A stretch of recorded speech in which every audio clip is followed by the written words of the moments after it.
কারক অত্যন্ত গুরুত্বপূর্ণ একটা বিষয়। সপ্তম শ্রেণীতে আছে, আবার দশম শ্রেণীতে আছে মাধ্যমিকের জন্য। কারক কি? বাক্যের মধ্যে যে পদগুলো থাকে বিশেষ্য, বিশেষণ, সর্বনাম, অব্যয়, ক্রিয়া, এই 5 রকম পদের মধ্যে বিশেষণ বিশেষ্যকে বিশেষায়িত করে। সর্বনাম বিশেষ্যরই মতো ওরই ভাই। অব্যয় ফ্রি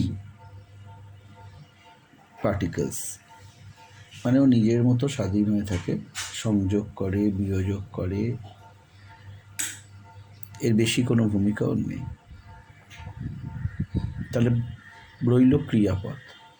বিশেষ্য বা সর্বনাম পদে ক্রিয়াপদের সঙ্গে যে সম্পর্ক সেটাই কারক। তাহলে কারক কি? কারক হলো পাণিনি অষ্টাধ্যায়ী ব্যাকরণে বিখ্যাত ব্যাকরণবিদ পাণিনি বলেছিলেন, ক্রিয়ান্বয়ী কারকম। খুব গুরুত্বপূর্ণ প্রশ্ন আসে এই গুরুত্বপূর্ণ জায়গাটা থেকে। ক্রিয়ান্বয়ী কারকম উক্তিটি কার? উক্তিটি পাণিনির বিখ্যাত ব্যাকরণবিদ, অষ্টাধ্যায়ী ব্যাকরণের রচয়িতা, সংস্কৃত ব্যাকরণ, তাতে তিনি বলেছিলেন ক্রিয়ান্বয়ী কারকম, অর্থাৎ ক্রিয়াই কারক নির্ণয় করে। অন্বয় মানে সম্পর্ক, অনয় বয় উন্তস্তু অন্বয়, অন্বয় মানে সম্পর্ক। তাহলে ক্রিয়ার সঙ্গে সর্বনাম পদের বা বিশেষণ পদের যে সম্পর্ক বাক্যের মধ্যে সেটাই কারক। আমরা যদি সহজ কথায় ভাবি কারক কথাটার অর্থ কী, আমরা সহজ করে বলতে পারি ক্রিয়ান্বয়ী কারকম, না বলে যে করে, যে করে সেই কারক। কি করে? অন্বয় বা সম্পর্ক নির্ণয় করে। যদি কারক শব্দটাকে আমরা ব্যুৎপত্তিগত বা ওই প্রত্যয়গতভাবে ভেঙে দেখি, তাহলে হবে ক্রি ধাতু, ক্রি ধাতু, ওই ধাতু চিহ্ন ক্রি যুক্ত অক, অকয় হসন্ত, অক কারক। এই হলো কারকের ধারণা। তাহলে কারকের সংজ্ঞা বললে আবার বলতে হয় বাক্যের ক্রিয়াপদের সঙ্গে বিশেষ্য বা সর্বনাম পদের সম্পর্কই হলো কারক। অনেক সময় বাক্যে দেখা যায় যে এমন কিছু পদ আছে যার ক্রিয়াপদের সঙ্গে সম্পর্ক নেই, অন্য বিশেষ্য বা সর্বনাম পদের সঙ্গে সম্পর্ক। সরাসরি কোনো পদ বাক্যে বসে যখন তার ক্রিয়াপদের সঙ্গে সম্পর্ক নেই, অন্য বিশেষ্য বা বিশেষণ বা সর্বনাম পদের সঙ্গে সম্পর্ক। যেমন বলি স্কুলের পড়া করেনি, পড়ার সঙ্গে স্কুলের সম্পর্ক, করেনির সঙ্গে স্কুলের কোনো সম্পর্ক নেই। যদি বলি ঘরের ছেলে পড়াশোনা করে না, করে নার সঙ্গে ছেলের সম্পর্ক, সে ঘরের ছেলে না পরের ছেলে সম্পর্ক নেই, ছেলের সঙ্গে ঘরের সম্পর্ক, তাই একে বলে সম্বন্ধ পদ। যে পদের ক্রিয়াপদের সঙ্গে সম্পর্ক নেই সেগুলি হলো বাক্যে অকারক পদ। কারক নয়, অকারক নয় কারক। কেন কারক নয়, অকারক কেন? অকারক হলো এই কারণে ক্রিয়াপদের সঙ্গে সম্পর্ক নেই, তাই তারা অকারক। তাহলে কারক হওয়ার শর্ত ক্রিয়াপদের সঙ্গে সম্পর্ক, ঠিক ক্রিয়াপদের সঙ্গে সম্পর্ক না হলে অকারক। তা ক্রিয়াপদের সঙ্গে সম্পর্ক নেই তো কার সাথে সম্পর্ক আছে? অন্য পদের সঙ্গে সম্পর্ক আছে। যেমন ঘরের ছেলে, ছেলের সঙ্গে সম্পর্ক ঘরের। যদি বলি যে গরুর দুধ, দুধের সঙ্গে গরুর সম্পর্ক, কিন্তু দুধ খেলাম, এই খাওয়ার সঙ্গে দুধের সম্পর্ক, গরুর সম্পর্ক নেই, গরুর দুধ খেলাম, তাহলে দুধের সঙ্গে গরুর সম্পর্ক, তাই গরুরটা সম্বন্ধ পদ। অর্থাৎ সম্বন্ধ পদ মানে একটা অকারক পদ, যে পদের বাক্যের অন্য পদের সঙ্গে সম্পর্ক, ক্রিয়াপদের সঙ্গে সম্পর্ক নেই। অর্থাৎ অন্য কোনো পদ, সেটা কর্ম হতে পারে, কর্তা হতে পারে, অধিকরণ হতে পারে, সেরকম কোনো পদের সঙ্গে লেগে আছে কিন্তু ক্রিয়াপদের সঙ্গে সম্পর্ক নেই। প্রধানত সম্বন্ধ পদে র আর এর এই দুটো বিভক্তি হয়। আচ্ছা, আচ্ছা, আর একটা অকারক পদ হয়, তার নাম সম্বোধন পদ। সময় বয় ওকার ধদন্তেন্য, সম্বোধন। বানানটা অনেক সময় ভুল হয়। সম্বোধন মানে, আমরা সম্বোধন কথাটার মানে জানি কাউকে উদ্দেশ্য করে কিছু বলা, ডাকা। যদি বলি ওরে ঘরে আছিস, ওরে সম্বন্ধ পদ। ওরে যদু ঘরে আছিস, যদু সম্বন্ধ পদ। ওরে অলি কাজটা করলি, অলি সম্বন্ধ পদ। তার মানে কি, প্রথম সব যাকে নাম ধরে ডাকা হচ্ছে সে সম্বন্ধ, প্রথম পদটাই সম্বন্ধ হবে এমন ব্যাপার নয়।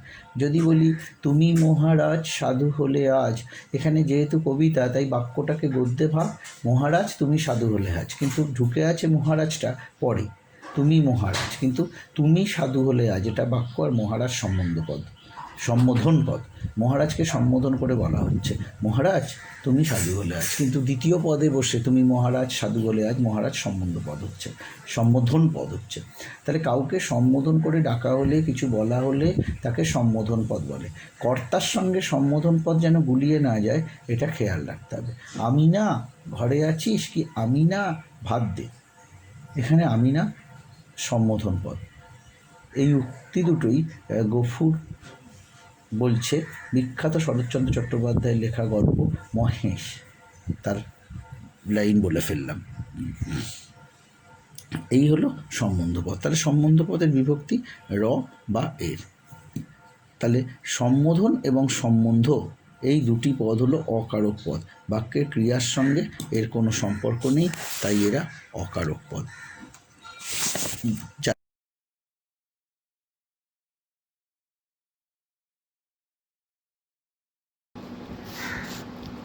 কর্তৃকারক,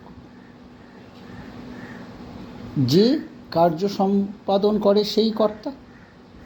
আরও সহজ করে বলি, যে কাজ করে, যে কাজকে নিয়ন্ত্রণ করে সেই কর্তা।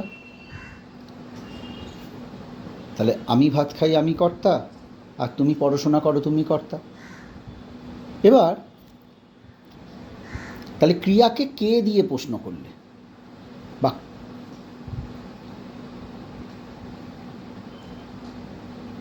ক্রিয়াকে কে দিয়ে প্রশ্ন করলে আমরা কর্তৃকারক পাই।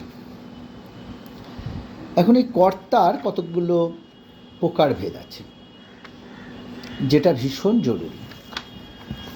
যেমন ধরো, যেগুলো আসে আমি সেগুলো বলে দেবো যে কোনগুলো আসে। যেমন উক্ত কর্তা,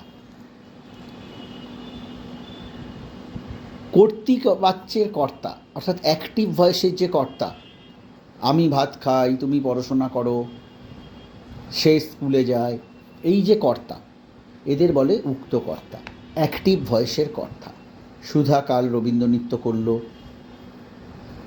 সুধা।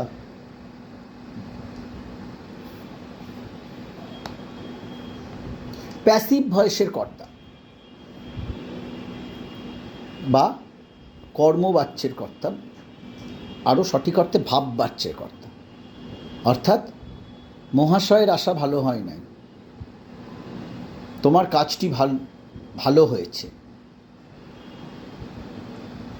রবিনের যাওয়া হবে না। এই যে সব কটা কর্তা, রবিনের, তোমার, এই কর্তাগুলো প্যাসিভ ভয়েসের কর্তা, একে বলে অনুক্ত কর্তা, অনুক্ত। আর যখন কর্তা বাক্যে থাকে না, উচ্চ থাকে, অথচ কর্তাই তো কাজ করছে। যদি বলি লেখাপড়া করতে হবে, তা কাকে, কেউ তো করবে লেখাপড়াটা, সে উচ্চ, তখন তাকে বলে উচ্চ কর্তা। যদি বলি আরেকটু ভাত নাও, আরেকটু ডাল নাও, ভাত নাও ডাল নাও কাকে বলছি, যে খাবে তাকে, তাহলে সে কর্তা, কিন্তু বাক্যে নেই, তাই উচ্চ। কর্তা যখন অন্যকে দিয়ে কাজ করায় তখন সেটা প্রযোজক কর্তা। এই ধরো আমি তোমাদের ব্যাকরণ পড়াচ্ছি, তাহলে আমি হলাম প্রযোজক কর্তা, আমি কিন্তু ব্যাকরণ পড়ছি না, পড়ছো তোমরা।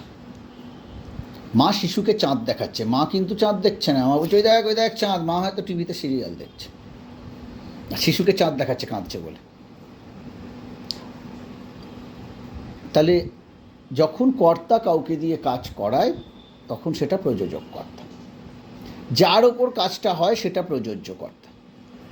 অর্থাৎ শিশুকে চাঁদ দেখালে শিশু প্রযোজক কর্তা। তোমরা ব্যাকরণটা এখন শুনছো, আমি তোমাদের ব্যাকরণ শোনাচ্ছি বা পড়াচ্ছি, তোমরা হলে প্রযোজ্য কর্তা। আসলে প্রযোজ্য কর্তা কারক নির্ণয় গৌণ কর্ম হয়। প্রযোজ্য কর্তা কারক নির্ণয় গৌণ কর্ম হয়, কথাটা মনে রেখো, পরে অন্য সময় কর্ম পড়ানোর সময় বুঝিয়ে দেব। অসমাপিকা ক্রিয়ার কর্তা, বাক্যে সমাপিকা ক্রিয়ার কর্তা। এই যে কারক নির্ণয় আমরা অনেক কথা বললাম, আমরা কিন্তু এটা খেয়াল করা দরকার ছিল। কারক নির্ণয়ের ক্ষেত্রে গুরুত্ব পায় সমাপিকা ক্রিয়া বা ফাইনাইট ভার্ব, যা দিয়ে বাক্যের সমাপ্তি ঘটে। ইনফাইনাইট ভার্ব থাকলে, যেমন আমি ঘুম থেকে উঠে বাবার বকা খেলাম, তাহলে আমি ঘুম থেকে উঠে, এই বাক্যের যে ক্রিয়া আমি, এই কর্তা আমি, এটা অসমাপিকা ক্রিয়া উঠের কর্তা।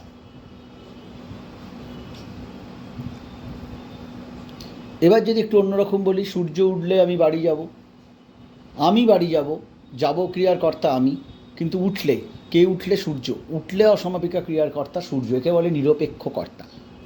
ইনফাইনাইট ভার্ব থাকলে তার যদি আলাদা একটা কর্তা হয়, সেটা হলো নিরপেক্ষ কর্তা। আগের যে বাক্যটা বলেছিলাম, ঘুম থেকে উঠে আমি বাবার বকা খেলাম, তাহলে এইখানে সবটারই কর্তা কিন্তু আমি, উঠেছিও আমি আর বকাও খেয়েছি আমি, তাহলে এক কর্তা। কিন্তু যদি বলি সূর্য উঠলে আমি বাড়ি যাব, বা চাঁদ উঠলে আমি তাকে দেখে আসব, তাহলে উঠলে ক্রিয়ার কর্তাকে চাঁদ, সূর্য উঠলে ক্রিয়ার কর্তাকে সূর্য। এখানে চাঁদ, সূর্য, এই যে উদাহরণগুলো দিলাম, এরা সব নিরপেক্ষ কর্তা। ইনফাইনাইট ভার্বের কর্তা হলো নিরপেক্ষ কর্তা। ব্যতিহার শব্দটার মানে হলো পারস্পরিক ক্রিয়া বিনিময়, অর্থাৎ একই কাজ দুজন দুজনের বিরুদ্ধে করছে। চুলোচুলি, লাঠালাঠি, মারামারি, হাতাহাতি, যুদ্ধ, ঝগড়া, লড়াই, পারস্পরিক ক্রিয়া বিনিময়। প্রতিদ্বন্দ্বিতা, পরস্পরের বিরুদ্ধে যখন কোনো কাজ করছে, পারস্পরিক ক্রিয়া বিনিময় বোঝাচ্ছে, তখন সেই ক্রিয়ার যে একাধিক কর্তা, তারা ব্যতিহার কর্তা। যদি রাজায় যুদ্ধ হয়, দুই রাজা হলো ব্যতিহার, পরস্পরের বিরুদ্ধে লড়াই করছে। যদি বন্ধুতে গেম খেলে, তাহলে দুই ক্রিয়ার কর্তা হলো বন্ধু, পরস্পরের বিরুদ্ধে ক্রিয়া বিনিময় করছে। ঠিক তেমন যদি ভাইয়ে লড়াই হয়, তাহলে দুই ভাইয়ের মধ্যে পারস্পরিক ক্রিয়া বিনিময় হচ্ছে, অর্থাৎ ব্যতিহার কর্তা। ঠিক ব্যতিহার কর্তার উল্টো, যদি দুজনে মিলে একসঙ্গে কাজ করে, বউ শাশুড়ির ঝগড়া করছে না, বউ আর শাশুড়ি পরস্পর কাঁথা সেলাই করছে, সহযোগিতার ভিত্তিতে কাজ হচ্ছে, মারামারি করলে তো গায়ে ছুঁচ ফুটিয়ে দেবে, পরস্পরের সঙ্গে সহযোগিতায় কাজ করছে। যদিও ব্যাপারটা বিরল, তবে হয় না তা নয়। বউ শাশুড়ি একসঙ্গে রান্না করছে, এখানে বউ আর শাশুড়ি দুজনেই কর্তা, কিন্তু সহযোগী কর্তা। আবার একটা বিরল, হয় না, বাঘে গরুতে এক ঘাটে জল খাচ্ছে, সাধারণত হয় না, বাঘকে দেখে গরুর পালায় বা লুকিয়ে পড়ে। তাহলে বাঘে গরুতে যদি এক ঘাটে জল খায়, তখন বাঘ আর গরু হলো সহযোগী কর্তা, ঠিক আছে। আর সাপ আর নেউলে যখন লড়াই করে, তখন ব্যতিহার কর্তা, কারণ দুজনে পারস্পরিক ক্রিয়া বিনিময় করছে। সমধাতুজ কর্তা, যে ক্রিয়াপদ যে ধাতু থেকে কর্তা যদি সেই ধাতুর পদ থেকে তৈরি হয়, তাকে সমাধাতুজ কর্তা বলে। যেমন ধরো, মূল ধাতুটা রাঁত থেকে রাঁধুনি, রাত থেকে রাঁধছে। যদি বলি রাঁধুনি রাঁধছে, তাহলে কর্তাকে রাঁধুনি আর রাঁধছে দুটোরই মূল ধাতু হলো রাঁধ, তাহলে সমধাতুজ কর্তা, অর্থাৎ যেখান থেকে ক্রিয়া হয়েছে সেখান থেকে কি কর্তা হয়েছে। যেমন ধরো, লেখক লিখছে, পড়ুয়া পড়ছে, পড়ুয়া পড়াচ্ছে, তাহলে সমধাতুজ কর্তা। পর ধাতু থেকে পড়ুয়া, পর ধাতু থেকে পড়ছে, রাঁধ ধাতু থেকে রাঁধুনি, রাঁধ ধাতু থেকে রাঁধছে, লিখ ধাতু থেকে লেখক, লিখ ধাতু থেকে লিখছে, একে বলে সমধাতুজ কর্তা। এর বাইরে উপবাক্যীয় কর্তা আছে, মানে একটা পুরো ফ্রেজ কর্তা হিসেবে ব্যবহার হতে পারে, তাকে বলে উপবাক্যীয় কর্তা। বাক্যাংশের কর্তা, একটা ফ্রেজ, একটা উপবাক্য নয়, একটা ফ্রেজ বাক্য হিসেবে ব্যবহার হতে পারে, তাকে বলে উপবাক্যীয় কর্তা। এই দুটো খুব একটা গুরুত্বপূর্ণ নয়। কীরকম উপবাক্যীয় কর্তা? তুমি যে এসছো ভালোই হয়েছে, অর্থাৎ তুমি যে এসছো যেন পুরোটাই, ফেসটাই যেন কর্তা হিসেবে ব্যবহার হচ্ছে, তাই একে বলে উপবাক্যীয় কর্তা। বহুক্রিয়ার এক কর্তা, বহুক্রিয়ার এক কর্তা কিরম? রাম শ্যাম যদু মধু সকলে মিলে গান গাইছে।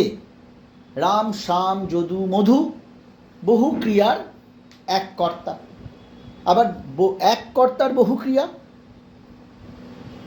তুমি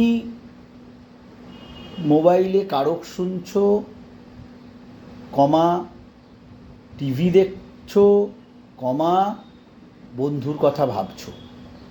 তাহলে এই তিনটে ক্রিয়া, দেখছো, পড়ছো, শুনছো এবং ভাবছো, এর একটাই কর্তা, কে? তুমি।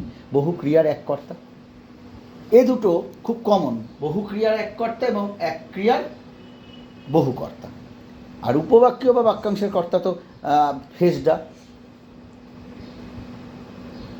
সেই ফেজের ব্যাপারটা আমি আর একবার বলব। উপবাক্যীয় কর্তা এবং বহু ক্রিয়ার এক কর্তা, এক ক্রিয়ার বহু কর্তা বললাম। বাক্যাংশের কর্তা বা উপবাক্যীয় কর্তা নিয়ে আরেকটু বলি। যদি বলি সৎপথে জীবনযাপন করবে, তাহলে সৎপথে জীবনযাপন পুরোটাই যেন কর্তা, একটা ফেজ। তুমি যে এভাবে চলে যাবে ভাবা যায়নি, তুমি যে এভাবে চলে যাবে পুরোটাই যেন একটা ফেজ এবং কর্তা, একে বলে উপবাক্যীয় কর্তা। আর বাক্যাংশের কর্তা ওই সৎপথে জীবনযাপন, ওরকম একই ব্যাপার। ফেজটা ছোট ফেজ হলে বাক্যাংশ, আর বড় ফেজ হলে উপবাক্যীয়।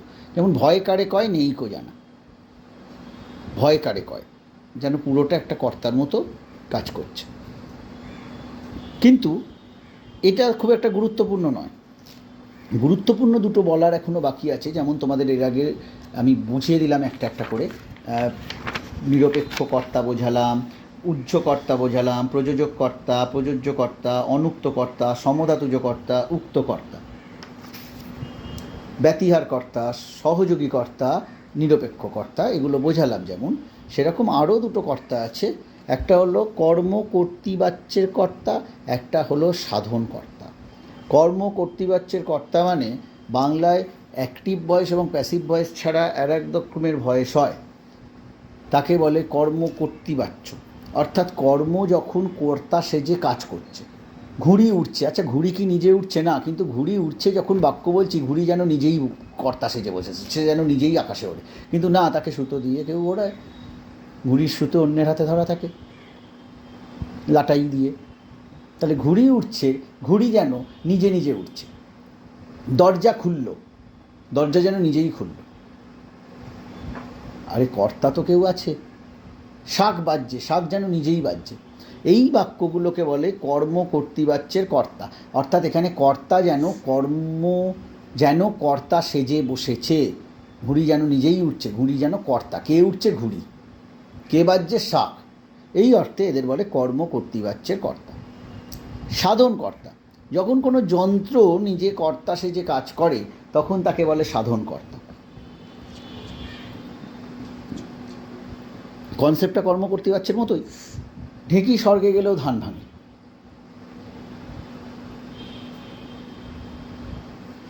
ঢেঁকি যেন কর্তা, যন্ত্র কর্তা সেজে বসেছে। ঢেঁকিটা যেন নিজেই কর্তা, সে ধান ভাঙছে। তাই এক্ষেত্রে ঢেঁকি হলো সাধন কর্তা। যন্ত্র যখন কর্তা সেজে বসেছে, এসি অফ হয়ে গেল, যেন এসি নিজেই অফ হয়ে গেল।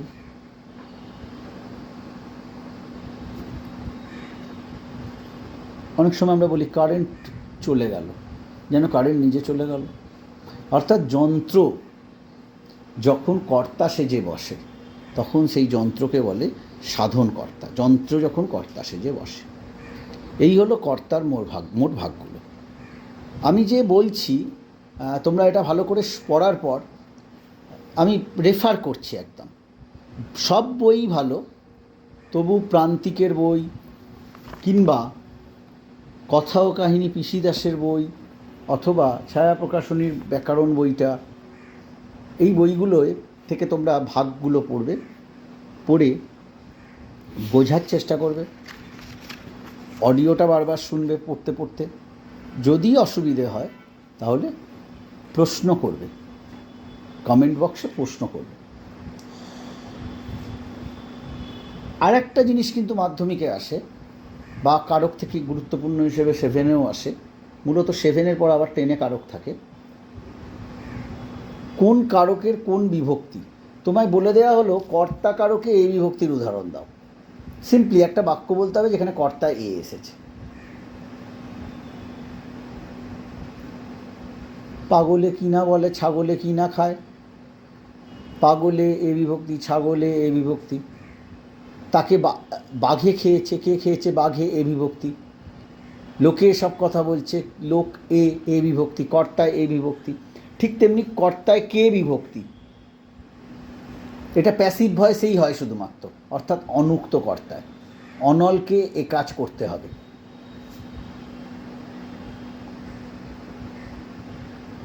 অমিয়াকে ক্ষিতীশদা বকাবকি করত।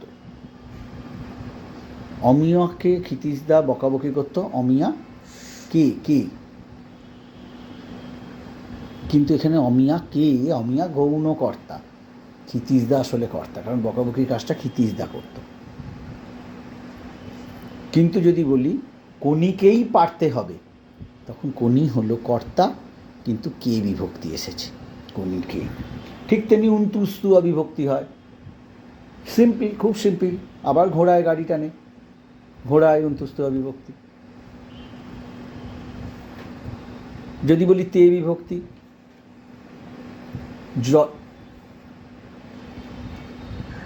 বুলবুলিতে ধান খেয়েছে, তে বিভক্তি।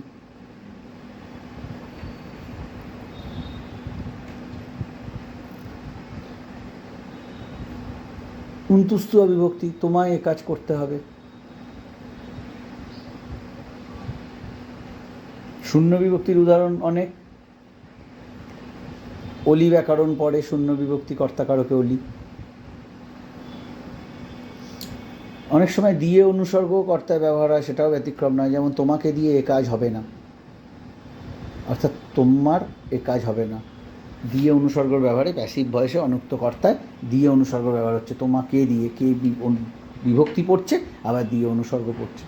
কোন কারক কোন বিভক্তি, এটা একটা উদাহরণ হিসেবে আসে। হঠাৎ করে তোমায় বলা হলো র বিভক্তি, কর্তায় র বিভক্তি। যদি তুমি একটু চট করে বলে ফেলো তোমার বাড়ি যাব না, তোমার বাড়ি আমি যাব, আমি কর্তা তুমি নয়,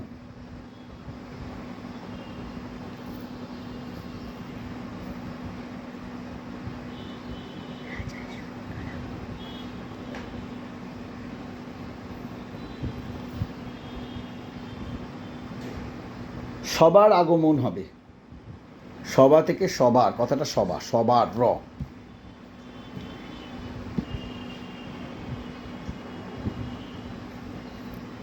তোমার দায়িত্ব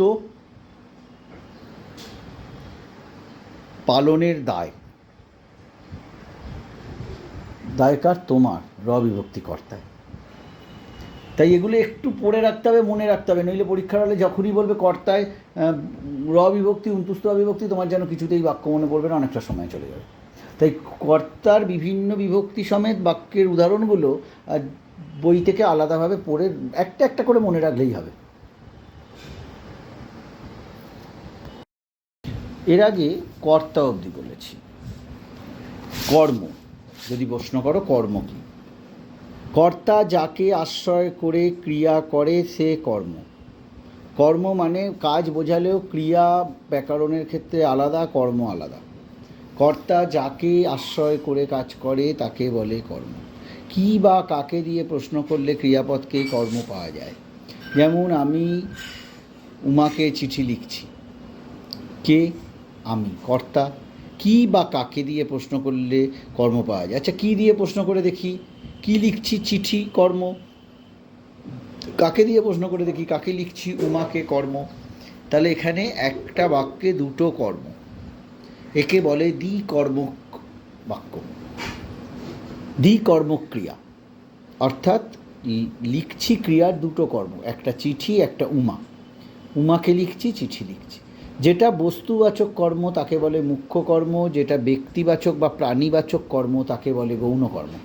তাহলে উমাকে চিঠি লিখছি, উমা হলো গৌণ কর্ম, চিঠি হলো মুখ্য কর্ম, কারণ চিঠিটা বস্তু। যে ক্রিয়ার একটাই কর্ম, আমি ভাত খাচ্ছি, কি খাচ্ছি, ভাত। সে পুজো করছে, কি করছে, পুজো। এক্ষেত্রে একটাই কর্ম, তাই একে বলে এক কর্ম। দুটো কর্ম হলে দ্বিকর্মক, একটা মুখ্য কর্ম হবে, একটা গৌণ কর্ম হবে। এবারেরই মাধ্যমিক পরীক্ষার দিকে যদি তাকাও, প্রশ্ন এসছে প্রযোজ্য কর্তা, উদাহরণ দিয়ে দেখাও গৌণ কর্ম। মজাটা হলো প্রযোজ্য কর্তাই গৌণ কর্ম হয়, তোমাদের আগে বলেছিলাম। প্রযোজ্য কর্তার নাম প্রযোজ্য কর্তা হলেও কারক নির্ণয় সেটা গৌণ কর্ম হয়। যেমন মা শিশুকে চাঁদ দেখাচ্ছে, শিশুকে প্রযোজ্য কর্তা, কিন্তু এটা আসলে গৌণ কর্ম। কাকে দেখাচ্ছে? শিশুকে, প্রাণীবাচক, তাই গৌণ কর্ম। আর কি দেখাচ্ছে? চাঁদ, মুখ্য কর্ম। শুধু আন্ডারলাইন করলে, একটা বাক্যলিকে আন্ডারলাইন করলে 2 জায়গায় 2 নম্বর পাওয়া যাবে। একই জায়গায় আন্ডারলাইন, মা শিশুকে চাঁদ দেখাচ্ছে শিশুকের জায়গায়, তখন প্রযোজ্য কর্তার উদাহরণ। আবার গৌণ কর্ম, শিশুকে চাঁদ দেখাচ্ছে শিশুকে, গৌণ কর্মের উদাহরণ। প্রযোজ্য কর্তাই আসলে গৌণ কর্ম হয়। যে ক্রিয়ার কর্ম নেই, সে ঘুমোচ্ছে, কী বা কাকে দিয়ে প্রশ্ন করলে কোনো উত্তর পাওয়া যায় না, তাকে বলে অকর্মক ক্রিয়া। অলি কাঁদছে, কর্ম নেই, কি কাঁদছে হয় না, তাই অকর্মক ক্রিয়া। তাহলে মুখ্য কর্ম, গৌণ কর্ম বোঝাতে পারলাম। একই ক্রিয়ার দুটো কর্ম, একটা প্রাণীবাচক হলে গৌণ কর্ম, আর বস্তুবাচক কর্মটি মুখ্য কর্ম। আবার এটাই প্রযোজ্য কর্তা। প্রযোজ্য কর্তা কারক নির্ণয় কর্ম হয়। অনেকবার কথাটা বললাম কারণ তোমাদের এখানে ভুল হয়। যদি বলি ভিখারিকে ভিক্ষা দিলাম, ভিখারিকে ভিক্ষা দিলাম, তুমি ভাবতে পারো এইভাবে, ভিক্ষাটা কি দিলে? ভিক্ষা মুখ্য কর্ম, কাকে দিলে? ভিখারিকে, গৌণ কর্ম। যদিও মহৎ উদ্দেশ্যের ক্ষেত্রে অন্য কারক হয়, একটু অন্যভাবেও আমরা ব্যাখ্যা করতে পারি। ভিখারির জন্য ভিক্ষাটা দিলাম, ভিখারির নিমিত্ত দিলাম, এবং সেক্ষেত্রে নিমিত্ত কারক হবে। নিমিত্ত কারক পড়ানোর সময় আমি তোমাদের বিষয়টা আরেকটু ডিটেলে বুঝিয়ে দেব। তাহলে কর্মকারক, কর্মের অনেকগুলো ভাগ থাকতে পারে। যেমন প্রথমেই বলি উক্ত কর্ম। কর্মবাচ্যের কর্মকে উক্ত কর্ম বলে, কর্তৃবাচ্যের কর্মকে অনুক্ত কর্ম বলে। যেমন আমি বই পড়ছি, কর্তৃবাচ্যের কর্মকে, আমি বোধহয় উল্টোটা বললাম, কর্তৃবাচ্যের কর্মকে উক্ত কর্ম বলে, আমি বই পড়ছি, বই অনুক্ত কর্ম। প্রথমবারই ঠিক বলেছিলাম, একটু এদিক ওদিক হচ্ছে। আমি বই পড়ছি, বই অনুক্ত কর্ম। আমার দ্বারা বই পড়া হচ্ছে, প্যাসিভ ভয়েসের কর্তা, সেটা উক্ত কর্ম।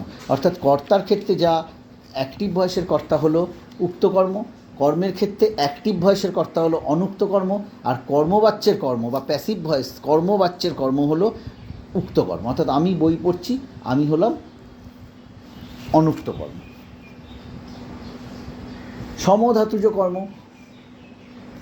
ওই যে বলেছিলাম একই ধাতু থেকে ক্রিয়া এবং কর্তা হলে সমধাতুজ কর্তা, একই ধাতু থেকে ক্রিয়া এবং কর্ম হলে সমধাতুজ কর্ম। যদি এরম বলি বাজনা বাজছে, তখন তুমি বলতে পারো যে বাজনা তো স্যার নিজে বাজতে পারে, কর্ম কর্তৃবাচ্যের কর্তা, কিন্তু সমধাতুজ কর্তা, বাজনা বাজছে, কর্ম কর্তৃবাচ্যের কর্তা ধরে। কিন্তু যদি বলি বাজনাদার বাজনা বাজাচ্ছে, দেখো বাজ ধাতু থেকে বাজনাদার, বাজ ধাতু থেকে বাজনা, বাজ ধাতু থেকে বাজাচ্ছে, তাহলে বাজাচ্ছে ক্রিয়াপদের মূল ধাতুটা হলো বাজ, বয়াকার বর্গের জয় হসন্ত বাজ। তাহলে বাজ থেকে বাজনা, বাজ থেকে বাজাচ্ছে, বাজ থেকে বাজনাদার, তাহলে এখানে সমধাতুজ কর্তা হয়েছে, সমধাতুজ কর্ম হয়েছে। লেখক লেখাটি লিখছেন, লিখ ধাতু থেকে লেখা, কি লিখছেন? লেখাটি কর্মকারক। লিখ ধাতু থেকে লিখছেন, লিখ ধাতু থেকে লেখক, সমধাতুজ কর্তা এবং সমধাতুজ কর্ম দুটোই হলো। প্রলয় নাচন নাচল,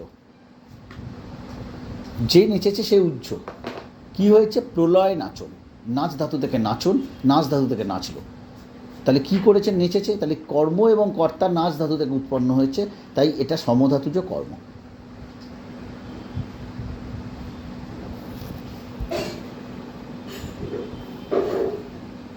মাঝে মাঝে গান বেজে ওঠে, যদিও শুনতে গান কর্তার মতো, কিন্তু আসলে তো গান কর্ম।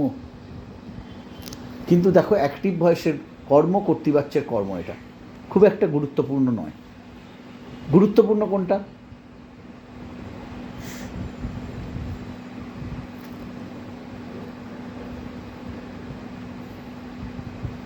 অক্ষুণ্ণ কর্ম। যদি বাক্য অ্যাক্টিভ থেকে প্যাসিভ ভয়েসে হলেও কর্মটা একই রকম থাকে, কর্মের কোনো পরিবর্তন না হয়, তাকে অক্ষুণ্ণ কর্ম বলে। যেমন আমি ভাত খাই, আমার দ্বারা ভাত খাওয়া হয়। দেখো ভাতই রয়েছে, কোনো বিভক্তি যোগ হয়নি, একে বলে অক্ষুণ্ণ কর্ম। একথা আমাকে বলা হয়েছে, আমি একথা বলেছি। কি বলেছি? কথা। আর আমাকে একথা বলা হয়েছে, আমার দ্বারা একথা বলা হয়েছে।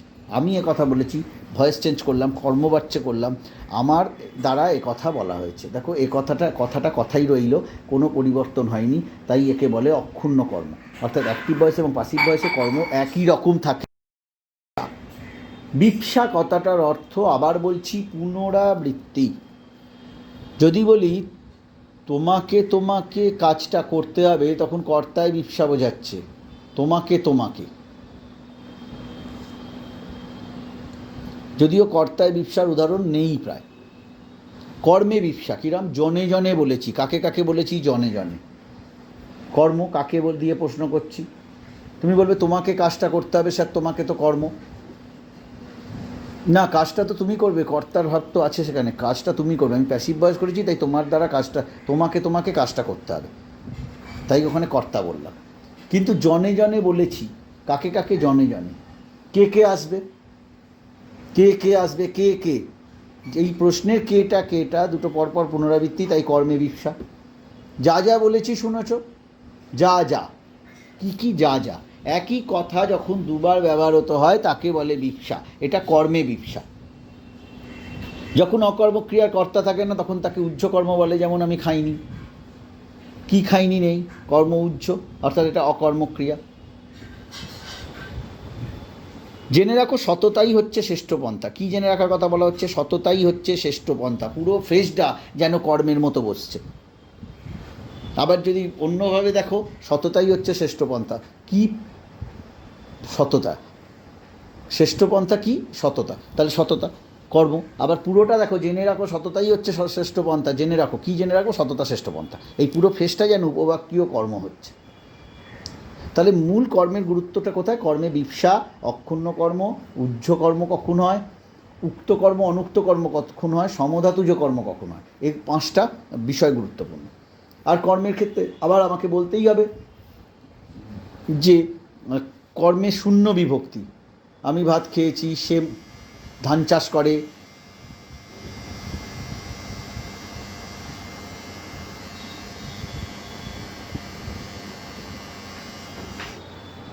এগুলো কর্মে শূন্য বিভক্তির উদাহরণ। কর্মে কে বিভক্তি খুব স্বাভাবিক। পাখিটাকে ডাকো, পাখিটাকে ছোলা দাও, ছেলেটাকে ভাত দাও, কর্মে এ বিভক্তি। রামানুজে পাঠিয়েছে সমন, কাকে পাঠিয়েছে? রামানুজে, কর্মে এই বিভক্তি। কর্মে রে বিভক্তি, তোমার পতাকা জারে দাও, কাকে দাও? জারে, রে বিভক্তি। কর্মে উন্তুস্তুয়া বিভক্তি, অত্যন্ত সোজা, আমি তোমায় একটা পেন দেবো, কাকে? তোমায়, উন্তুস্তুয়া বিভক্তি।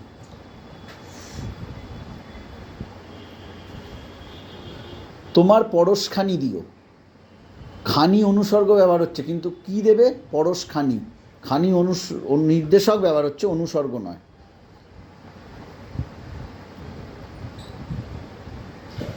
অসুস্থ হলে ডাক্তার দেখিও, কাকে দেখাবে? ডাক্তার, কর্মে শূন্য বিভক্তি। তাহলে কর্মে কে বিভক্তি খুব কমন, কর্মে এ বিভক্তি, কর্মের রে বিভক্তি, কর্মে উন্তুস্তুয়া বিভক্তি। এর একটা করে উদাহরণ তোমায় মনে রাখতে হবে, সেটা খুব জরুরি।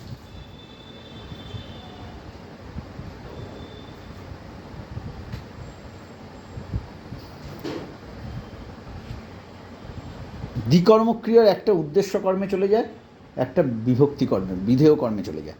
যেমন তুমি বাবা মাকে ভক্তি করবে, তুমি বাবা মাকে, এইটা যেন উদ্দেশ্যের কর্ম, তুমি বাবা মাকে, এটা উদ্দেশ্যের কর্ম। আর ভক্তিটা হলো বিধেয়ের কর্ম। উদ্দেশ্যের কর্মটা গৌণবাচক কর্ম হয়।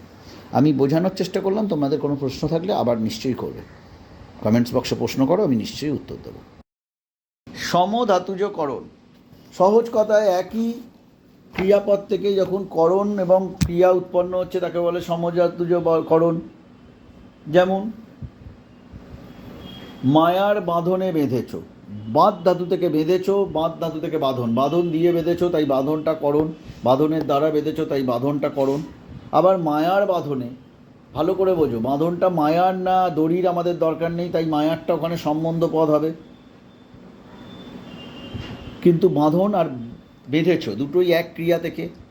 বাঁধন দ্বারা বেঁধেছো, বাঁধ ধাতু থেকে বেঁধেছো ক্রিয়াপদ, আর বাঁধ ধাতু থেকে বাঁধন, যেটা করণ কারক, তাই সেটা সমধাতুজ করণ।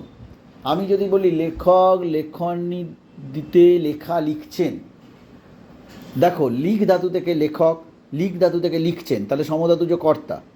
লেখা লিখ ধাতু থেকে লেখা, কি লিখছেন? লেখা, সমধাতুজ কর্ম, লিখছেন। আবার করণও চলে এলো, লেখনীতে লেখা লিখছেন, অর্থাৎ লেখনীর দ্বারা, তখন সমধাতুজ করণ হয়ে গেল। লিখ ধাতু থেকে লেখনী, অর্থাৎ পেন, পেনকে ভালো কথায় বলে লেখনী, সমধাতুজ করণ হয়ে গেল। আমি বোঝাতে পারলাম?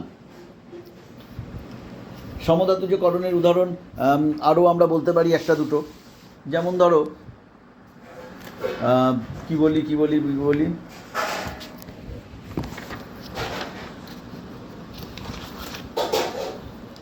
সমধাতুজ করণের উদাহরণ আর বলছি না, মনে পড়ছে না, এই অংশটা ওলি কাট আপ করবে। করণে বিপসা, অর্থাৎ করণ যখন দুবার পরপর পাশাপাশি বসছে, একই পদ পাশাপাশি বসা মানে বিপসা। বিপসা শব্দের অর্থ কি? অনেক সময় প্রশ্ন আসে। পুনরাবৃত্তি, পুনরাবৃত্তি। পুষ্পে পুষ্পে ভরা সাক্ষী, পুষ্প পুষ্পে দ্বারা, পুষ্প দ্বারা, ফুল দিয়ে, অর্থাৎ একই ফুল দিয়ে ঢাকা, আর ফুলটা করণ কারক, দুবার এলো, তাই পুষ্পে পুষ্পে করণে বিপসা। লেখায় লেখায় ছেলে আমার দেয়াল ভরিয়েছে, লেখায় লেখায়, লেখার দ্বারা, একই পদ দুবার পুনরাবৃত্তি, করণ কারক, তাই একে বলে করণে বিপসা। অর্থাৎ করণ মানে সাহায্য, কর্তা যার সাহায্যে, যার সাপোর্ট নিয়ে কাজ করে, সেটা প্রত্যক্ষভাবে সময়ের সাহায্য হতে পারে কালাত্মককরণে, কোনো বস্তুর সাহায্য হতে পারে, কোনো চিহ্নের সাহায্য হলে লক্ষণাত্মককরণ, কোনো যন্ত্রের সাহায্য হলে সাধনকরণ, কোনো বস্তু হলে আর কি। আর যখন সেটা কোনো কারণ হয়, কোনো কারণের সাহায্যে, হেতুময়করণ। আর কোনো উপায় দিয়ে, বস্তু নয় উপায় দিয়ে, যেমন গুণ দিয়ে ভুলিয়েছ, ভালোবাসায় জয় করেছে। গুণ বা ভালোবাসা তো আর সাধনকরণ বা উপায়াত্মককরণ হবে না, তখন তাকে বলে সাধনকরণ হবে না, তখন বা যন্ত্রাত্মককরণ হবে না, তখন তাকে বলে উপায়াত্মককরণ। আর যখন সেটা কোনো বস্তু, যেমন কলম দিয়ে লিখি, তুমি কলমটাকে একটা যন্ত্র ভাবতে পারো, বা বটিতে হাত কেটে গেল, এসব ক্ষেত্রে এটা যন্ত্রাত্মককরণের মধ্যে আসতে পারে। কিন্তু উপায়গুলো কোনগুলো? যেমন গুণ দিয়ে ভোলালো, ভালোবাসায় জয় করবো, এখানে গুণ বা ভালোবাসা তো তুমি কোনো বস্তু নয়, ইন্দ্রিয়গ্রাহ্য অনুভূতি, তাই এটা উপায়াত্মককরণ, পদ্ধতিগত, মানে এইভাবে করবো। আর হেতু মানে, আবার বলছি, হেতু মানে কাজটা, আনন্দে চোখে জল এলো, আনন্দের কারণে, হেতুময়, হেতু মানে কারণ, কালাত্মক মানে ইন্টিরিয়াল টাইম পিরিয়ড। আর পৈতায় বামন চিনি, এই যে পৈতায় বামন চিনি, এর মানে কি? পৈতার দ্বারা বামন চিনি, অর্থাৎ বামন চেনার পদ্ধতিটা পৈতার দ্বারা হচ্ছে। বামনের লক্ষণ কি? তার গলায় পৈতাটা থাকবে, আর বলতে হবে না আমি বামন। তাহলে পৈতার দ্বারা বামন চিনি। গোফেতে রাজপুত চিনি, বড় গোঁফ হয় রাজপুতদের, পাগড়িতে পাঞ্জাবি চিনি, তাহলে এগুলো লক্ষণাত্মককরণ। পুরো বিষয়টা আমি বোঝাতে পারলাম আশা করি। এইবার দেখো করণের ক্ষেত্রে যেটা, জটায় সন্ন্যাসী চিনি। এখন তাহলে করণ কারকে কী বিভক্তি হয়? সবচেয়ে বেশি বিভক্তি হয় দিয়ে বিভক্তি, কারণ করণ কারক কী দিয়ে প্রশ্ন করলে আসে, কিসের সাহায্যে। কিন্তু অনেক সময় অন্য বিভক্তিও হয়, যেমন ধরো টাকায় কি না হয়, এর ভাবটা হলো টাকার দ্বারা, কিন্তু টাকায় অন্তুস্তুয়া বিভক্তি হলো। কিসের দ্বারা? টাকার দ্বারা, টাকায়, করণ কারকে অন্তুস্তুয়া বিভক্তি, করণ কারকে এই বিভক্তি। মেঘে ঢাকা, মেঘ দিয়ে ঢাকা, করণ কারকে এই বিভক্তি। করণ কারকে এর বিভক্তি।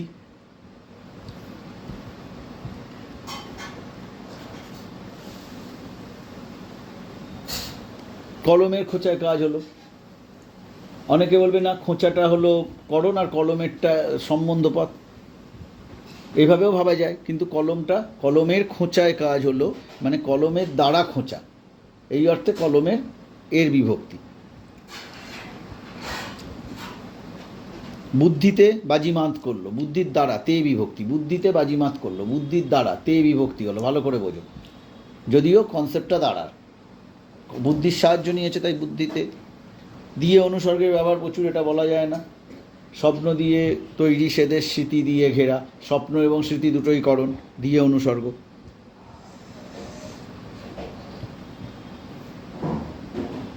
গোপ দিয়ে যায় চেনা, দিয়ে অনুসর্গ। নৌকা করে যাতায়াত করব, নৌকার দ্বারা যাতায়াত করব, করে অনুসর্গ। করণের পর আমরা শিখব নিমিত্ত। নিমিত্তের মূল কনসেপ্ট দুটো, ভালো করে বোঝো।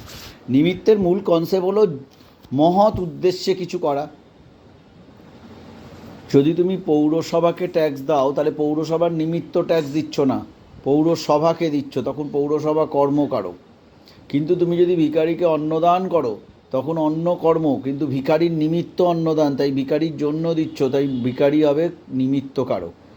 কারোর জন্য কোনো ব্যক্তি কাজ করলে সেই ব্যক্তি সেই জন্য, যার জন্য করছে তা বা যে বস্তুর জন্য করছে, সেটা নিমিত্ত। আর মহৎ উদ্দেশ্যের ব্যাপারটা নিমিত্তের সাথে জড়িয়েই থাকে, আমি বললাম। যেমন গুরুদেব দয়া করো দীনজনে, এখানে দীনজনে নিমিত্তকারক। দীনজনের নিমিত্ত দয়া করছেন কে? করছেন গুরুদেব করছেন। গুরুদেব কর্তা, দীনজনে নিমিত্ত। সকলের তরে সকলে আমরা, প্রত্যেকে মোরা পরের তরে, পরের জন্য সকলের জন্য, এই দুটো জন্যই নিমিত্ত। অন্ধজনে দেও আলো, অন্ধজনের জন্য আলো দাও, নিমিত্ত। এ বিভক্তি, নিমিত্তে এ বিভক্তি হলো অন্ধজনে, সকলের তরে, নিমিত্তের তরে অনুসর্গ হলো। তোমার জন্য ভাত রেখেছি, তখন তোমার হলো জন্য অনুসর্গে নিমিত্ত হলো। দিব তোমায়, তোমা শ্রদ্ধা ভক্তি, তোমা বা তোমায়, এই দুটো শব্দ যদি ব্যবহার হয়, তখন এই তোমার জন্য, তোমার নিমিত্ত দেব। তাহলে তোমা কখনো শূন্য বিভক্তি, তোমায় হলে উন্তুস্তুয়া বিভক্তি, কিন্তু দুটোই নিমিত্ত। পুজোর ফুল তুলে আনো, পুজোর র বিভক্তি, কিন্তু পুজোর জন্য ফুল, নিমিত্ত। সুখের লাগিয়া এ ঘর বাঁধিনু, সুখের লাগিয়া এ ঘর বাঁধিলু, এখানে লাগিয়া অনুসর্গ, সুখের নিমিত্তকারকে লাগিয়া অনুসর্গ। বাচ্চাদের জন্য স্কুল গড়ব, বাচ্চাদের জন্য, বাচ্চারা অনুসর্গ, কিন্তু নিমিত্তকারক। রাজা শিকারে গেলেন, শিকার কিন্তু কোথায় নয়, শিকারের জন্য গেলেন, নিমিত্ত। জন্যের ভাব এলেই নিমিত্ত। আবার একটা বাক্য বলি, বেলা যে পড়ে এলো জলকে চল, এখানে কে বিভক্তি হচ্ছে? নিমিত্তে। বেলা যে পড়ে এলো জলকে চল, জলের জন্য চল, জল আনতে হবে, কলসি করে জল তুলে আনবে, বলছে বেলা যে পড়ে এলো জলকে চল। কে বলছে বটে, কিন্তু জলের জন্য চল, তাই এখানে জল নিমিত্ত কারক। অর্থাৎ নিমিত্ত মানে কারোর জন্য কিছু করা বা করার ইচ্ছা বা আকাঙ্ক্ষা প্রকাশ। দিনের লাগি দান, অর্থাৎ দিনের জন্য দান। যেখানে জন্যের কনসেপ্ট, সেখানেই নিমিত্ত। নিমিত্ত কারকের কোনো ভাগ নেই, খুব ছোট্ট কারক, ভালো করে বোঝো। কোনো প্রশ্ন হলে আমায় করো। অপাদান কারক। অপাদান কারক মানে কোনো কিছু থেকে পতন, স্খলন, নিঃসরণ, চ্যুতি, বিচ্যুতি, সরে যাওয়া, ভীতিবোধ থেকে বিচ্যুত হওয়া, তুলনা, একটা জিনিস বিবর্তিত হয়ে অন্য জিনিসে পরিণত হওয়া, এই সব ক্ষেত্রে অপাদান কারক হয়।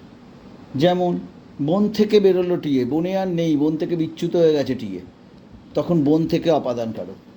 ট্রেন স্টেশন ছাড়লো, স্টেশন থেকে ট্রেন বেরিয়ে চলে গেছে, স্টেশনে আর নেই, বিচ্যুত হয়েছে, অপাদান কারক। বাবার ভয়ে বাড়ি থেকে পালিয়েছে, বাড়ি থেকে পালিয়েছে, বাড়ি থেকে বিচ্যুত হয়েছে, অপাদান কারক। দুধে দই হয়, দুধ আর থাকে না, দুধটা দই হয়ে যায়, অপাদান কারক। অর্থাৎ অপাদান কারকের মূল কনসেপ্টটা হলো বিবর্তিত হওয়া, পরিবর্তিত হওয়া, বিচ্যুত হওয়া, যা ছিল তা নয়। যেমন যদি বলি রামের চেয়ে শ্যাম ভালো ছেলে, তাহলে তুলনা বুঝিয়েছে, রাম নয়, রামের চেয়ে আলাদা বোঝাচ্ছে, এই অর্থে রাম তখন অপাদান কারক।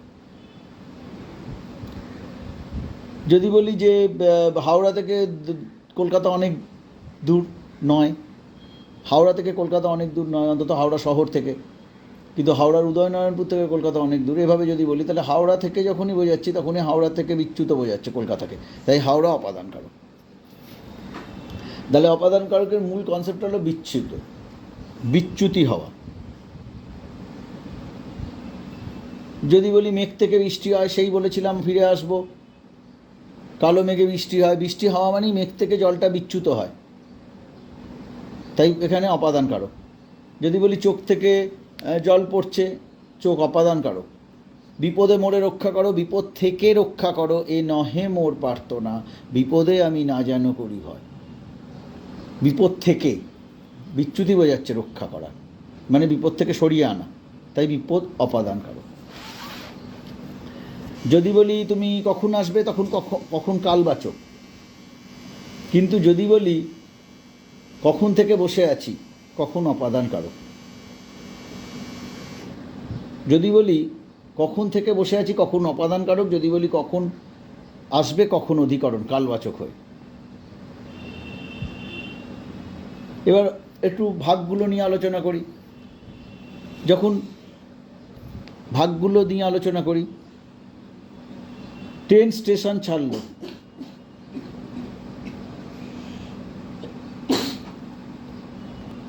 ট্রেন স্টেশন ছাড়লো, তাহলে স্টেশন থেকে ছাড়লো, কিন্তু অপাদান কারকে শূন্য বিভক্তি হচ্ছে। বীজ থেকে ফল হয়, বীজ থেকে নতুন গাছ অঙ্কুরিত হয়, ফল হয় না। আমি একটু অন্যমনস্ক করে বললাম তোমাদের। তাহলে বীজ থেকে বিচ্যুত হয়ে গাছটা হয়, অঙ্কুরিত হয়, তাহলে বীজ হবে অপাদান কারক। আবার দেখো, জানলা দিয়ে আলো আসে, কিন্তু দিয়ে কি জানলার সাহায্যে আলো আসছে কি? ঠিক তা নয়, জানলা থেকে আলোটা আসছে, জানলার বাইরে থেকে। তাই দিয়ে থাকলেও এখানে অপাদান হতে পারে। কিন্তু ছাদ থেকে দেখছি, দেখার কাজটা ছাদ থেকে, অর্থাৎ যেটা দেখছি সেটা ছাদে নেই, ছাদ থেকে বিচ্যুত, তাই ছাদ থেকে অপাদান কারক। জানলা দিয়ের ক্ষেত্রে অনেকে বলতে পারে জানলার সাহায্যেই আলোটা আসছে, যেহেতু দিয়ে অনুসর্গ আছে। সেখানে কিন্তু করণের কনসেপ্ট, অর্থাৎ একটা কারক একটা কারকের খুব কাছাকাছি, শুধু অনুসর্গের প্রয়োগ এবং ভাবনাগত প্রয়োগ। যদি বলি জানলা দিয়ে দেখলাম, তখন কিন্তু অবশ্যই জানলা করণ কারক, অধিকরণ নয়, কারণ জানলার মাধ্যমে দেখছি, জানলাটা দেখতে সাহায্য করছে। কেউ এইভাবে বলতেই পারে জানলা দিয়ে আলো আসে, আলো আসার কাজটা জানলা দিয়েই হচ্ছে, জানলার সাহায্য হচ্ছে, তাই করণ। ভুল নয়।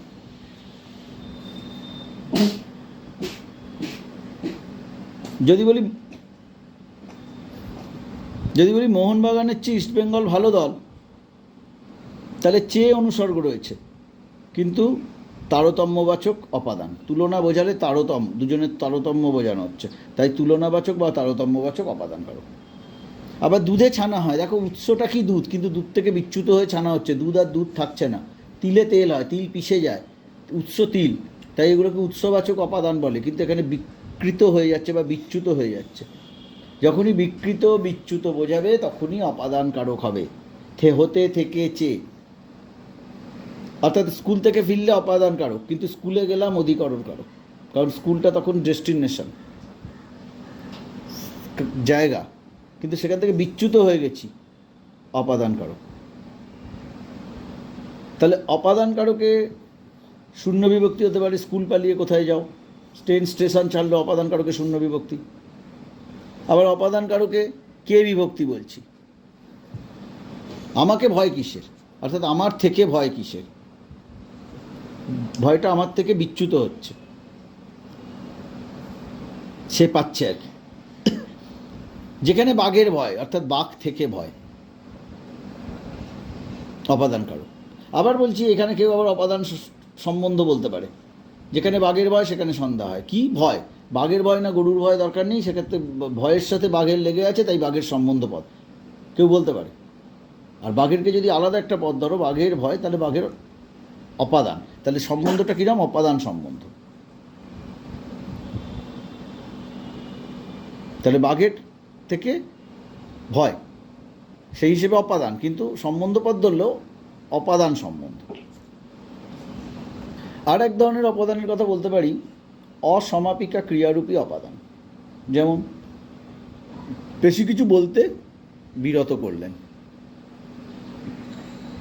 অধিক কিছু বলতে না করছি, বলার থেকে না করছি, বলার থেকে বিরত রাখতে বলছি, অর্থাৎ ক্রিয়াপদ হয়ে বলা, ক্রিয়াপদের অসমাপিকা ক্রিয়ারূপ বলা, বলার থেকে বিরত করছি, বলার থেকে না করছি, এই ধরনের ক্রিয়াপদ অনেক সময় ব্যবহৃত হয়।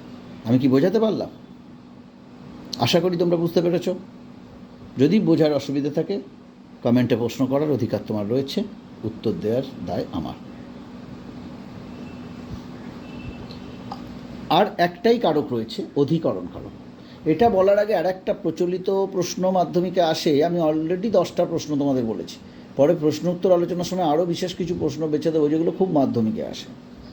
তার মধ্যে একটা প্রশ্ন হলো, কিছু কারক আছে নিমিত্ত প্রধান কারক, আর যেমন কর্তা, কর্ম এবং অধিকরণ, এদের বলে বিভক্তি প্রধান কারক। কর্তা, কর্ম ও অধিকরণ এরা হলো বিভক্তি প্রধান কারক। আর করণ, অপাদান এবং নিমিত্ত এরা হলো অনুসর্গ প্রধান কারক। অধিকরণ কারক অত্যন্ত গুরুত্বপূর্ণ একটা কারক। অধিকরণ,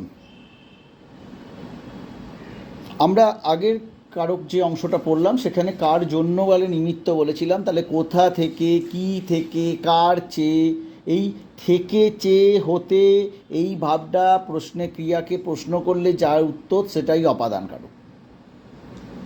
অধিকরণ মানে কোথায়, কখন, এই দুটো, প্রধানত কোথায়, কখন, আর কিসেও হয় অনেক ক্ষেত্রে, পাত্র বোঝালে। অধিকরণ মানে স্থান, কাল এবং পাত্র। স্থান, কাল, পাত্র। অর্থাৎ আমি 7টায় যাব, 7টা অধিকরণ। আমি সকালে গিয়েছিলাম, সকালে অধিকরণ। আমি বিদেশ যাব, বিদেশ অধিকরণ। আমি পুরী যাব, পুরী অধিকরণ। আমি ঘরে আছি, ঘর অধিকরণ। জায়গা, যেখানে আছি। সমুদ্রে নুন আছে, সমুদ্র অধিকরণ। গঙ্গাসাগরে মেলা হলো, গঙ্গাসাগর অধিকরণ। অর্থাৎ অধিকরণ মানে স্থান, কাল আর পাত্র।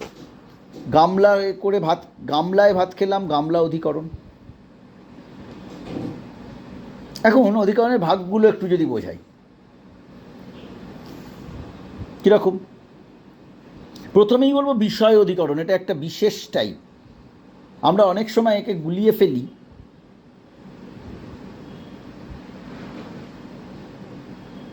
কিসের সঙ্গে?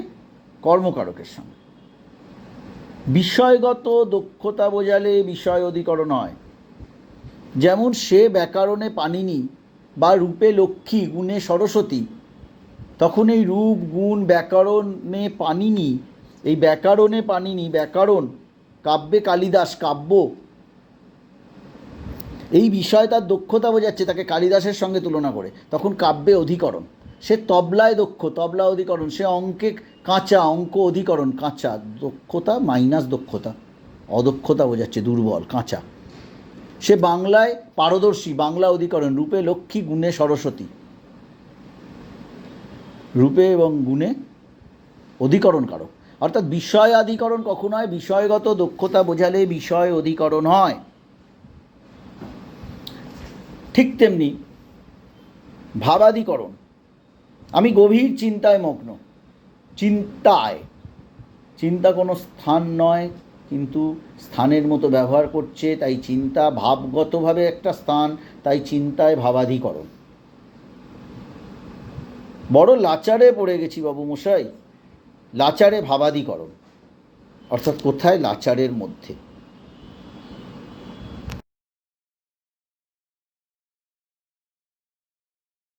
দুয়ারে তখন সামীপ্য বা সামীপ্য অধিকরণ। গঙ্গাসাগরে মেলা আছে, সাগরে নয়, সাগরের সম্মুখের যে তট, এই অর্থে সামীপ্য অধিকরণ। সামীপ্য মানে সামনে, দুয়ার মানে দুয়ারের ওপর নয়, দুয়ারের পাশে হাতিটা বাঁধা আছে, ঠিক সামনে। আমি আগেই বিষয়সূচক অধিকরণ বা বিষয় অধিকরণ নিয়ে তোমাদের বললাম যে বিষয়গত দক্ষতা, সে রূপে মোনালিসা। কেন মোনালিসাকে? মোনালিসা বিখ্যাত ছবি লিওনার্দো দা ভিঞ্চি। তাই কাউকে যদি বলি রূপে মোনালিসা, সেটা আসলে তার রূপের দক্ষতা বোঝাচ্ছে, তখন রূপে হবে অধিকরণ কারক, বিষয়গত অধিকরণ। যেমন যদি বলি মেয়েটা ব্যাকরণে দক্ষ, তাহলে ব্যাকরণ বিষয়গত অধিকরণ। আচ্ছা, কাল অধিকরণ সময়। তিনি দুপুর 1টায় আসবেন, আমি বিকেল 5টায় যাব, নির্দিষ্ট সময়। আবার সেই সময়ের ক্ষণ থেকে যদি সেটা ব্যাপ্তি বোঝায়, পুরো শীতকালে উত্তরে হাওয়া দেয়, পুরো শীতকালটাকে ব্যক্ত করে বিরাট সময়, তাই ব্যাপ্তিবাচক। শরতে কাশফুল ফোটে, পুরো শরৎকালটাকে বোঝাচ্ছে, তাই ব্যাপ্তিবাচক অধিকরণ হয়। আর ভাবাধিকরণ বললাম তো ভাব, যেমন বড় লাচারে পড়ে গেছি, লাচারে, বড় দুঃখে আছি, দুঃখে। লাচারে কথাটার মানে হলো মুশকিলে, অর্থাৎ ভাবগত যখন অধিকরণ হয় তাকে অধিকরণ বলে। আর অধিকরণে বিপসার উদাহরণ সম্পর্কে তোমরা যদি বলো, বিপসা মানে পুনরাবৃত্তি। কুঞ্জে কুঞ্জে গায়ে পাখি, কোথায় কুঞ্জে কুঞ্জে একই পদ দুবার রিপিট হলো, রিপিট। বিপসা মানেই পুনরাবৃত্তি। ঘরে ঘরে খবর দাও, কোথায় খবর দেবে? ঘরে ঘরে। বনে বনে বাঘ আছে, বনে বনে। ওরে ভাই ফাগুন লেগেছে বনে বনে। বন, কোথায়? বনে। দুটো বন পরপর বসছে, তাই অধিকরণ কারক হবে। এবার ওই কোন কারকে কোন বিভক্তি, অধিকরণ কারকে কখন শূন্য বিভক্তি, কখন তে বিভক্তি। জলেতে মাছ আছে, তে বিভক্তি।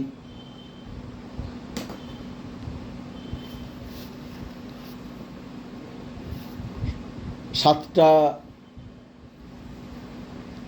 যখন সাতটা, তখন সাতটায় যাব, অন্তুস্তুয়া বিভক্তি।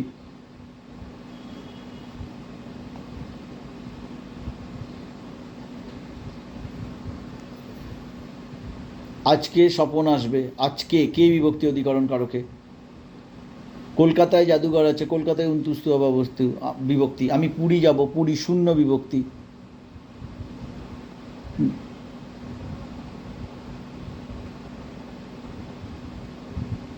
সে ইংরাজিতে কাঁচা, তে বিভক্তি। আমি ভোজনে রসিক, আমার দক্ষতা, আমি ভোজন ভালোবাসি, এই বিভক্তি। এই বিভিন্ন কারকে কি অধিকরণ কারকের বিভিন্ন বিভক্তিগুলো নিয়ে কিছু কিছু ক্ষেত্রে আলোচনা হতে পারে। এখানে একটু বলি, ছাদ থেকে যদি বোঝায়, ছাদ থেকে শোভাযাত্রা দেখছি, যদিও ছাদ থেকে, কিন্তু আমি ছাদ থেকে বিচ্যুত হইনি। শোভাযাত্রা দেখার কাজটা ছাদ থেকে হচ্ছে, থেকে হলেও সেখানে কিন্তু অপাদানের অনুসর্গ ব্যবহার হলেও সেটা আসলে অধিকরণ কারক। কারণ ছাদ থেকে বিচ্যুত হয়ে যাচ্ছি না শোভাযাত্রা দেখতে, ছাদেই দাঁড়িয়ে আছি, পড়ে যায়নি ছাদ থেকে। কিন্তু ছাদ থেকে যদি বল ছুঁড়ে দিই, ছুঁড়লো, তাহলে ছোঁড়ার কাজটা হয়ে গেছে, ছাদে আর বলটা নেই, বিচ্যুত হয়ে গেছে বলটা। কর্ম ছাদ থেকে বিচ্যুত, কী ছুঁড়েছি? বল। ছাদ থেকে বিচ্যুত হয়ে গেছে, কিন্তু শোভাযাত্রা দেখার কাজটা ছাদ থেকে বিচ্যুত হয়ে হচ্ছে না। তাই ছাদ থেকে শোভাযাত্রা দেখলে সেটা হচ্ছে অধিকরণ, কিন্তু ছাদ থেকে বল ছুঁড়লে সেটা হচ্ছে অপাদান। যদি বলি তোমা হতে এ কাজ হবে না, সেখানে কিন্তু হতে বললেও আসলে দ্বারা বোঝাচ্ছে, তোমার দ্বারা এ কাজ হবে না। সেখানে দ্বারাটা করণ কারকের কাজ করবে। অনেক আনুষঙ্গিক বিষয় আছে, তোমরা যদি প্রশ্ন করো সেগুলোর আলোচনা করব, এবং তাতে আরও অনেক কিছু গভীর বিষয় নিয়ে আলোচনা করা যাবে। যেমন সম্বন্ধের অনেক ভাগ আছে, সেই ভাগগুলো আমরা আলোচনা করলাম না, সেগুলো খুব একটা গুরুত্বপূর্ণ নয়, মাধ্যমিকের প্রশ্নে আসে না। কিন্তু পরে যদি সুযোগ হয় আলোচনা করব। তোমরা ভালো করে পড়ো, তোমাদের মনে আগে প্রশ্ন জাগুক, সেই প্রশ্নগুলো পেলে আমি আবার আলোচনা করে দেবো নিশ্চিতভাবে।